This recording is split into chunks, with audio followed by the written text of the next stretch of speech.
in the coaching space, what I've seen happen so many times is someone, for example, says, I can't coach until I've got my website. That actually comes up so much.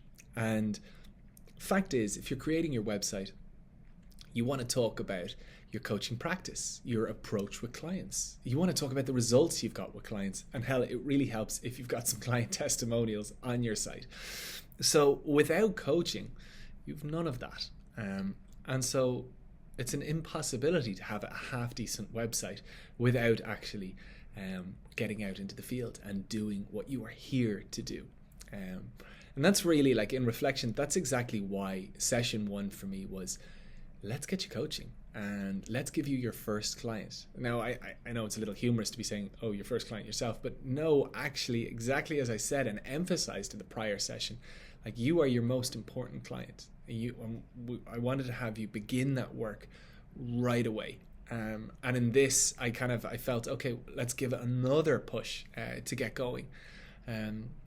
Because unfortunately, as I said, we present so many little obstacles. Another one that comes up for so many people is they think, oh, I haven't announced myself on social media. And that can be quite an intimidating thing to do.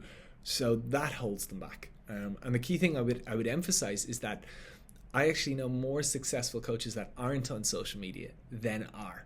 And I think, like, social media, for a lot of people, it can hold them back more than it pushes them on. Now, don't get me wrong, if you're really good on social media and you've got a hell of a presence, that's a real compliment to your business. But it shouldn't be an obstacle. It is not a necessary element of going live and getting out into the field.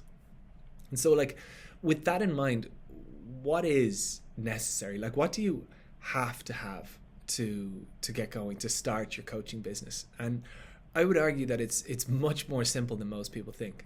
I would think you need a phone. I would think you need a computer. I would think you need an email account, a video software, so let's say Zoom, and after that, a personal bank account. And that's another kind of obstacle that I want to touch into, that so many people think, do you know what, I can't coach until I've set myself up in business and I've gone through all the necessary paperwork. And for me, what I would emphasize is that, yes, you can do things informally, you can do things casually. And when the necessity is there, when you're getting some regular income, you can sit down with an accountant and you can legitimize everything and you can get everything sorted.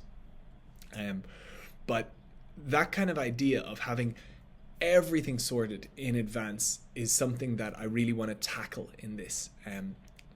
It's almost like things need to be perfect before you start. And that, for me, like, anytime I feel myself striving for perfection before I do something, I actually instinctively take that as like I actually have to just dive straight in right now, because I really, really believe that, like, nothing holds us back more than that striving for perfection. And if you take a moment to actually think about the amount of times you held yourself back from doing something because you didn't think it was right, or because you didn't think you were doing it in the right way. And I want to emphasize that, like, one, nothing holds you back more than perfectionism. But two, I don't think you can actually achieve perfectionism without diving into the market and without learning from experience and taking those experiences to refine. I think that is so important to really, really note that perfectionism is a real impossibility up front, and to get near to it, you have to go out into the field, and you have to be open to make mistakes, because every one of those mistakes presents an opportunity in itself to improve in whatever area it is that you're making mistakes in. And so probably the biggest obstacle, if we get to the point, is people's fear of failure. And I just want to tackle that up front and say that actually you don't fear failure, you welcome it, you embrace it. Because every time you hit an obstacle, every time you do have an issue where, let's say, you fail, in actual fact, it's like, brilliant, you've just discovered a way to improve.